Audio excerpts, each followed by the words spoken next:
பாஜகவில் கடந்த 8 ஆண்டுகளுக்கு மேலாக பயணிச்சுட்டு வரேன்றது. எனக்கு கொடுக்கப்பட்ட பொறுப்புகள் எல்லாவற்றையுமே நான் இது வரைக்கும் சிறப்பாக செஞ்சுருக்கேன். அது எல்லாருக்குமே தெரியும். அண்ட் இன்றைக்கி நான் வந்து இந்த விலகல் அறிவிச்சிருக்கேன் அப்படிங்கிறது என்னோட நிறைய காரணங்கள் இருக்குது. அதில் சில காரணங்கள் நான் சொல்ல முடியும், சில காரணங்கள் சொல்ல முடியாது. அதில் ஒரு முக்கியமான காரணமாக இந்த மும்மொழி கொள்கை எதிர்ப்பு தான். 3 மொழிகள் கற்கணும் அப்படிங்கிறது வந்து ஹிந்தியா இல்லை, ஹிந்தி கிடையாது, நம்ம எந்த மொழி வேணாலும் கற்கலாம் அப்படின்னு தான் பாஜக இன்றைக்கி வரைக்கும் அறிவுறுத்துகிறாங்க. பட் பள்ளிக்கூடங்களில் பார்த்திங்கன்னா அதுக்கான ஆப்பர்ச்சுனிட்டி கிடையாது. இப்போ ஹிந்திக்கு டீச்சர் இருப்பாங்க, மராட்டி கற்றுக்கணும், மலையாளம் கற்றுக்கணுன்னா எல்லா சப்ஜெக்ட்டும் கற்றுக்கணுன்றதுக்கு டீச்சர்ஸ் கிடையாது. ஸோ ஒரு கடையில் வந்து வாங்க சாப்பிட வாங்கன்னு கூப்பிட்டுட்டு இங்கே இந்த 2 சாப்பாடு தான் இருக்குது சாப்பிடுங்க அப்படின்னு சொல்லக்கூடாது.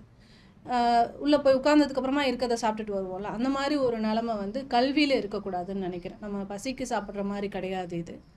மொழிங்கிறது வந்து யார் வேணாலும் கற்றுக்கலாம், எந்த மொழியை வேணாலும் கற்றுக்கலாம். மொழிக்கு எதிர்ப்பு கிடையாது, ஹிந்திக்கு எதிர்ப்பும் கிடையாது. ஹிந்தியும் கற்றுக்கலாம், தெலுங்கு கற்றுக்கலாம், மலையாளம் கற்றுக்கலாம், இப்படி எந்த மொழி வேணாலும் கற்றுக்கலாம். எம்மொழி காப்போம், எம்மொழியையும் கற்போம் அப்படின்ற ஒரு கொள்கையை தான் நம்ம கொண்டு போகணும்னு நான் நினைக்கிறேன்.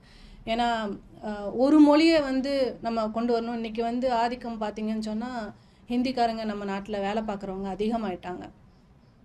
அண்ட் அதில் பாசிட்டிவும் இருக்குது, நெகட்டிவும் இருக்குது. அதுக்காக அவங்கெல்லாம் வந்து நம்ம ஊரில் வேலை பார்க்கக்கூடாதுன்னு நினைக்க வேணாம். அவங்க இங்கே வரலாம், நம்ம அங்கே போகலாம். அவங்க தமிழ் கற்றுக்கலாம், நம்ம ஹிந்தி கற்றுக்கலாம், தப்பு கிடையாது. அதுக்கான தேவை இருக்கும்போது இந்த லாங்குவேஜை கற்றுக்கிட்டா தான் இந்த வேலை எனக்கு ஓடும் அப்படின்னா அந்த லாங்குவேஜை கற்றுக்கிட்டு அவனோட உரையாடுறது ஆரோக்கியமான விஷயம். அண்ட் நான் எதை தவறுதலாக பார்க்குறேன் அப்படின்னா, இந்த மொழி இந்த நாங்கள் சொல்கிற இந்த விஷயங்களை நீங்கள் ஏற்கலை அப்படின்ற பட்சத்தில் உங்களுக்கான ஃபண்டு கொடுக்க மாட்டேன் அப்படின்றதெல்லாம் வந்து நான் ஒரு ஆணவமாகவும் அதிகாரம் வந்து ரொம்ப தவறுதலாக பயன்படுத்துகிறதாகவும் நான் பார்க்குறேன். அதனால் இதை வந்து ஒரு நல்ல ஒரு ஆரோக்கியமான ஒரு விவாதமாக இருந்திருக்கலாம்.